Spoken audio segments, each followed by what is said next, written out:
Halo semuanya, balik lagi di Muzakaroh bareng sama gua Valdo di sini, ruang diskusi para santri. Kali ini kita akan ngebahas tentang Indonesia tanpa ormas Islam, apakah Islam bisa berkembang? Kita bahas. Sebuah topik diskusi yang menurut gua lumayan menarik untuk kita bahas ya. Kita bahas dari segi sejarahnya dulu ya. Kenapa akhirnya di Indonesia itu ada ormas Islam? Ya. Dari aspek sejarah, perkembangan Islam di Nusantara itu berhasil. Terbukti dengan sebelum adanya Nahdlatul Ulama, sebelum adanya NU, Nusantara itu Islam sudah berkembang, sudah ada di Padang sudah ada, di Aceh sudah ada, gitu kan, di Pulau Jawa sudah banyak kayak gitu kan. Sederhananya, tanpa ormas Islam sudah berkembang. Lalu kita masuk ke fase munculnya ormas. Ya, di fase munculnya ormas, lahirnya ormas-ormas ini tuh kan faktornya banyak ya. Pertama, karena kita terjajah, masyarakat jadi terpecah belah, butuh adanya orang yang menginisiasikan sebuah kelompok agar satu suara, satu pandangan, satu pergerakan gitu ya. Makanya muncul organisasi-organisasi.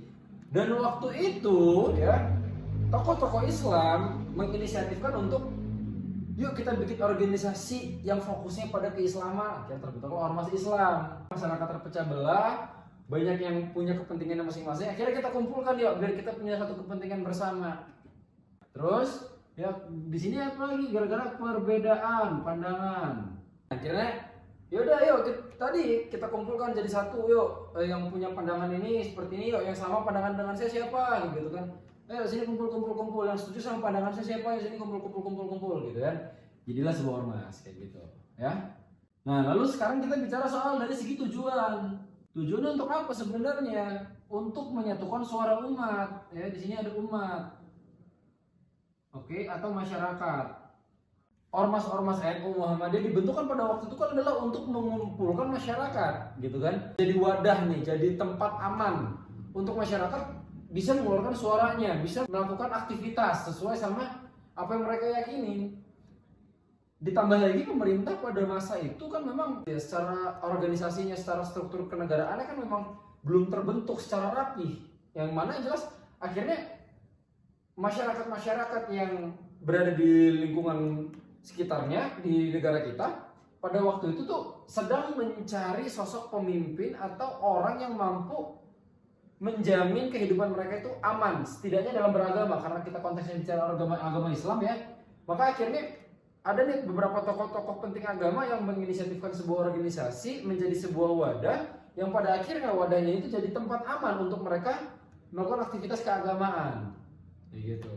Nah lalu sekarang tujuan ini ya, apakah masih relevan di tahun 2025? Ini kan jadi pertanyaan nih.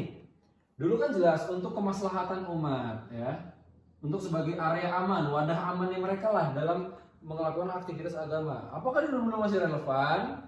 Iya, masih relevan. Tapi ada tambahan nih. Setelah Indonesia merdeka, ya kan, organisasi Islam itu semakin berkembang. Apapun organisasi Islam itu semakin berkembang, makin banyak orang-orang yang masuk ke dalamnya dan makin beragam tujuan-tujuan mereka masuk. Pada akhirnya di tahun-tahun ini ya, di beberapa tahun terakhir, tujuan ormas itu tidak hanya lagi tentang umat tapi juga tentang bicara soal politik. Ya, politik di sini macam-macam. Ada politik untuk organisasi itu sendiri, ya kan? Ada juga untuk perorangan atau individual. Kita nggak usah sebut salah satunya deh, NU ya, yang paling besar di Indonesia gitu kan. Banyak nih tokoh-tokoh NU tuh yang mereka berpolitik itu untuk organisasinya ada ya. Ada juga yang berpolitik untuk kebutuhan individu, masuk ke organisasi NU lalu mendulang suara NU ya kan, dapat kepercayaan dari masyarakat NU untuk kepentingan individunya. Ada juga yang kayak gitu. Kita nggak usah menutup kemungkinan lah, hal-hal semacam itu pasti terjadi karena basis massa NU itu besar dan luas kayak gitu kan.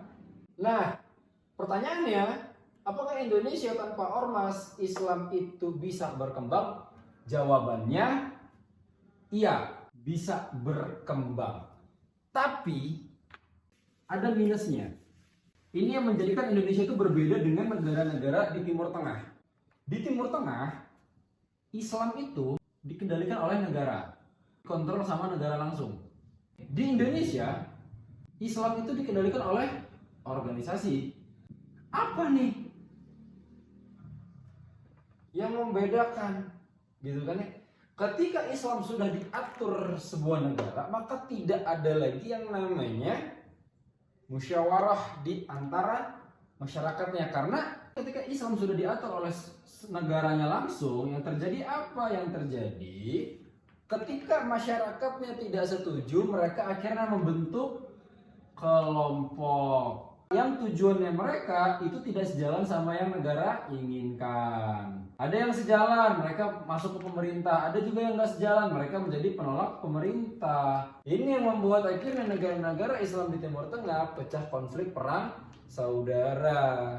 Kalau di Indonesia kelebihannya apa? Kelebihan ketika Islam diatur dan dikelola oleh organisasi, tidak oleh negara secara konstitusi, maka yang terjadi adalah di sini banyaknya ruang diskusi. Ketika kita berorganisasi pengen fokusnya ke pendidikan, kita masuk ke Muhammadiyah. Atau kita pengen masuknya ke mana? Ke budaya, oke kita masuknya ke NU. Kita pengen lebih fokus ke dakwahnya, oke kita masuk ke Persis atau ke JT atau kemana lah kayak gitu ya.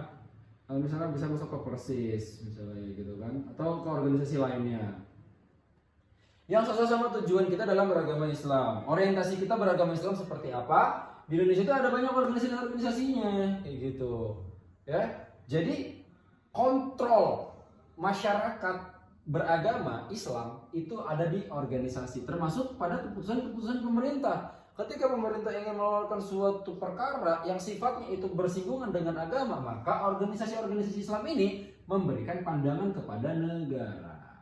Sehingga yang terjadi adalah keputusan negara terhadap suatu perkara itu tidak berpihak pada satu organisasi, melainkan kepada banyak organisasi keislaman yang ada di Indonesia. Ya mungkin secara realisasi keputusannya belum 100% terjalankan, tapi kebijakan-kebijakan yang diatur oleh pemerintah itu pasti bersinggungan dengan kepentingan-kepentingan organisasi-organisasi ini. Organisasi-organisasi Islam di Indonesia khususnya. Ya, jadi kelebihannya adalah organisasi itu sebagai kontrol di tengah masyarakat kita. Pemerintah tuh nggak mungkin bisa menyatukan suara masyarakat, tuh nggak mungkin banget. Butuh peran organisasi masyarakat. Untuk apa? Untuk mengkelompokkan masyarakat dan pemetaan di masyarakat itu sendiri. Oh, ada loh di tengah masyarakat kita tuh fokusnya tuh ke budaya lewat NU-nya. Oke, kita jawab tantangannya apa nih? Yang masyarakat itu butuhkan apa? Muhammadiyah dengan fokus pendidikannya, oke, pemerintah bisa kasih apa? Seperti itu, ya. Jadi semua kepentingan itu bisa terpenuhi sama pemerintah. Setidaknya meminimalisir terjadinya perpecahan antar kelompok. Jadi nggak ada kan tuh istilah perang saudara di Indonesia, nggak ada kan? Alhamdulillah ya, kita belum pernah ada kan konflik bersaudara melibatkan antara NU Muhammadiyah berperang atau sama Persis atau sama JT kita berperang, nggak ada kan? Alhamdulillah. Itulah pentingnya ormas Islam di Indonesia. Tapi kalau kita bicaranya tadi terakhir tentang apakah Islam bisa berkembang tanpa ormas, jawabannya bisa. Cuman kita butuh self control di tengah masyarakat biar tidak terjadi perpecahan saudara, tidak terjadi radikalisme, tidak terjadi yang namanya perbedaan pendapat, Islam liberal, Islam moderat, Islam sufi, Islam sunni, bahkan Islam keras.